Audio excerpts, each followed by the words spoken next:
Director Telangana integrated command and control centre Hyderabad کی قیادت میں مانسون کے پیش نظر مختلف محکمہ جات کا اجلاس منعقد کیا گیا۔ اجلاس میں مانسون کے لیے کی جانے والی تیاریوں پر بات چیت ہوئی۔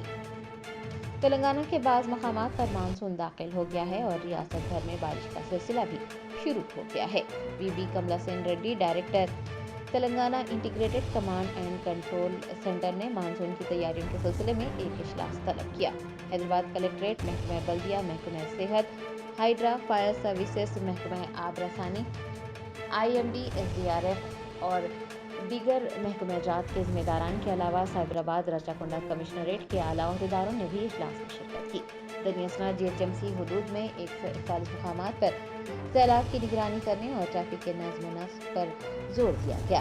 لاہ عمل پر بھی تفصیلی گفتگو ہوئی۔ شدید بارش کے دوران برقی سربراہی کی بحالی، سیلابی پانی کو نالوں کی سمت موڑنے، موسمی بیماریوں کے پھیلاؤ کو روکنے، خستہ حال ڈھانچوں کی نشاندہی کرنے اور ضروری کارروائی کرنے کی ہدایت جاری کی گئی۔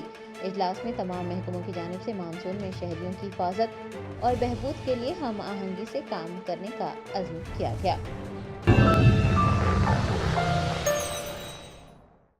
جرمنٹن super specialty hospital national award winner doctor Mir Jawad Zar Khan, German trained senior orthopedic surgeon and director, ماہر ڈاکٹرز ڈاکٹر واصف اعظم اور doctor Bharavi Chanduri, senior cardiologist اور دیگر ڈاکٹرز نمایاں خدمات انجام دے رہے ہیں۔ Robotic surgery, advance cath lab, MRI، operation theatre, ICU، 2D ultrasound جیسی سہولیات سے آراستہ کارپوریٹ لیول ہاسپٹل، واجبی فیس میں ہر مرض سے شفا یابی کے لیے جرمنٹن سپر اسپیشلٹی ہاسپٹل، عطا پور۔